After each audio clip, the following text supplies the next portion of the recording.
2026 সালে সংঘটিত যুক্তরাষ্ট্র ইরান যুদ্ধ পর্যবেক্ষণ করে সামরিক শিক্ষা ও কৌশলগত প্রস্তুতি নিচ্ছে চীন।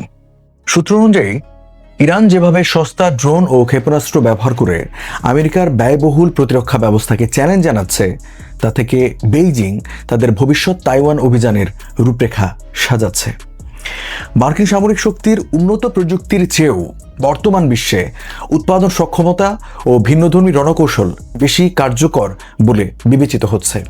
অন্যদিকে ডোনাল্ড ট্রাম্পের কঠোর পররাষ্ট্র নীতি এবং বিভিন্ন দেশে মার্কিন হস্তক্ষেপের ফলে বিশ্ব রাজনীতিতে যে অস্থিরতা তৈরি হয়েছে, চীন সেটিকে নিবিড়ভাবে বিশ্লেষণ করছে। ইরান অত্যন্ত সস্তা ড্রোন যেমন শাহেদ ড্রোন এবং সাধারণ প্রযুক্তির ব্যালিস্টিক ক্ষেপণাস্ত্র ব্যবহার করে আমেরিকার কয়েক মিলিয়ন ডলার মূল্যের আকাশ প্রতিরক্ষা ব্যবস্থা যেমন প্যাট্রিয়ট বা থাড অকেজো করে দিচ্ছে। চীনের সামরিক বিশ্লেষকরা দেখছেন যে একটি $20,000 ড্রোন যদি কোটি টাকার প্রতিরক্ষা ব্যবস্থাকে ব্যস্ত রাখতে পারে, তবে যুদ্ধের জয় কেবল প্রযুক্তির উপর নয়, বরং উৎপাদন সক্ষমতা এবং কৌশলের উপর নির্ভর করবে। চীন বিশ্বের শীর্ষ ড্রোন উৎপাদনকারী দেশ। বিশ্লেষকদের মতে চীনের বেসামরিক কারখানাগুলো বছরে প্রায় 100 কোটি ড্রোন তৈরি করার সক্ষমতা রাখে। যুদ্ধের সময় এই বিপুল পরিমাণ ড্রোন বা ড্রোন সোয়ার্ম ব্যবহার করে আমেরিকার অত্যন্ত দামি যুদ্ধজাহাজ বা বিমানগুলোকে সহজেই লক্ষ্যবস্তু বানানো সম্ভব হবে, যা আমেরিকার জন্য যুদ্ধ চালিয়ে যাওয়া অত্যন্ত ব্যয়বহুল করে তুলবে। এই যুদ্ধের মাধ্যমে চীন সরাসরি দেখতে পাচ্ছে যে মার্কিন বাহিনী বিপদের মুখে কিভাবে প্রতিক্রিয়া জানায় এবং তাদের কমান্ড স্ট্রাকচার কিভাবে কাজ করে। এটি চীনকে ভবিষ্যতে সম্ভাব্য তাইওয়ান যুদ্ধের প্রাক অনুশীলন হিসেবে সাহায্য করছে। দীর্ঘস্থায়ী ইরান যুদ্ধের কারণে আমেরিকার অস্ত্রের মজুত উল্লেখযোগ্যভাবে কমে গেছে বলে জানা গেছে। এটি এশীয় অঞ্চলে বা তাইওয়ান ইস্যুতে আমেরিকার তাৎক্ষণিক হস্তক্ষেপ করার সক্ষমতাকে কমিয়ে দিতে পারে, যা চীনের জন্য একটি বড় সূচক।